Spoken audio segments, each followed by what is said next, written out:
അപ്പൊ നമ്മൾ ഈ ഒരു പറമ്പിനകത്തുള്ള വെള്ളത്തിന്റെ സൗകര്യം സംഭവങ്ങളൊക്കെ കണ്ടു കഴിഞ്ഞില്ല. ഇനി ഈ ഒരു പ്ലോട്ട് വരുന്ന എവിടെ അറിയാം, നമ്മളെ കാസർഗോഡ് ജില്ലയിൽ തയ്യേനിന്ന് വെറും 1/2 കിലോമീറ്റർ മാത്രം മാറിയിട്ടാണ് നമ്മൾ ഈ ഒരു പ്ലോട്ട് വരുന്നത് കേട്ടോ.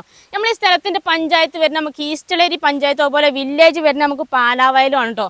ഇനി ഇങ്ങോട്ട് വരിക, നമുക്ക് വഴി കണ്ടില്ല നിങ്ങൾ, ഏത് വാഹനങ്ങൾ വേണമെങ്കിലും നമുക്ക് വീടിന്റെ മിറ്റം വരെ ചെല്ലാൻ സൗകര്യത്തിനുള്ള വഴിയും കാര്യങ്ങളൊക്കെ ഉണ്ട്. ഇനി നമ്മളെ പ്ലോട്ടിന്റെ മൊത്തത്തിലുള്ള ഒരു ഏകദേശം ഒരു വ്യൂ ഒന്ന് കാണിച്ചു കേട്ടോ. ഇവിടെ നടന്ന് നോക്കിയാണ് നിങ്ങൾ ആ കാണുന്ന സ്ഥലങ്ങൾ കണ്ടെങ്കിൽ എന്താ കിടിലെന്ന് അറിയാം, നല്ല തെളിഞ്ഞ് കിടക്കുന്ന സ്ഥലം കേട്ടോ. ഇതാണ് ഇപ്പോൾ നമ്മളെ പ്ലോട്ടിന്റെ ഒരു ഏകദേശ വ്യൂ എന്ന് പറയണത്.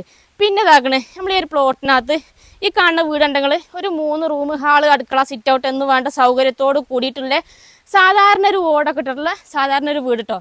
ഒരു ചെറിയൊരു ഫാമിലിക്ക് താമസിക്കാനൊക്കെ പാകത്തെ ഒതുങ്ങിയ നല്ലൊരു വീട് തന്നെയാണ്. അത്യാവശ്യം എല്ലാ സൗകര്യവും ഉണ്ട്, വെള്ളവും കറണ്ടും വഴിയും എല്ലാ സൗകര്യവും ഉണ്ട്. അപ്പോൾ ഇതാണ് നമ്മളെ വീടിൻ്റെ ഫ്രണ്ട് എന്നുള്ളൊരു ഏകദേശം വ്യൂ ആണ്. ഫ്രണ്ടിലെല്ലാം ഫുള്ള് ഷീറ്റും കാര്യങ്ങളൊക്കെ ഇട്ടേക്കണാണ് കേട്ടോ. പിന്നെ ഇതാക്കണേ, നിങ്ങൾ നോക്കിയാൽ നിങ്ങൾ കവുങ്ങ് ഉണ്ടെങ്കിൽ നല്ല കായ്ക്കണ കവുങ്ങ്, ഏകദേശം 70ഓളം കവുങ്ങുണ്ട്. ഇതേപോലെ നല്ല നല്ല കായ പിടിക്കണ കവുങ്ങ്. പോരാത്തതിൻ്റെ പുതിയ തൈ കവുങ്ങ് വേറെ നട്ടുപിടിപ്പിച്ചിട്ടുണ്ട് കേട്ടോ, അതും ഇഷ്ടം പോലെ ഉണ്ട്. അങ്ങനെ നോക്കിയാൽ നിങ്ങൾ തെങ്ങാണക്കാണ്, നല്ല കായ പിടിച്ച തെങ്ങുണ്ടെങ്കിൽ ഇതേപോലത്തെ ഒരു 30ഓളം തെങ്ങ് നമ്മൾ ഈ ഒരു പ്ലോട്ടിനകത്തുണ്ട് കേട്ടോ. തേങ്ങയൊക്കെ ഞാൻ നേരത്തെ താഴ്ന്ന് കാണിച്ചിരുന്നില്ല, വലിയ വലിയ തേങ്ങയും കാര്യങ്ങളൊക്കെ ആട്ടോ. ഇഷ്ടം പോലെ വീട്ടിലാവശ്യത്തിന് അരയ്ക്കാനും വെളിച്ചെണ്ണ ആക്കാനൊക്കെ ഇഷ്ടം പോലെ തേങ്ങ എല്ലാം കിട്ടുന്നുണ്ട്.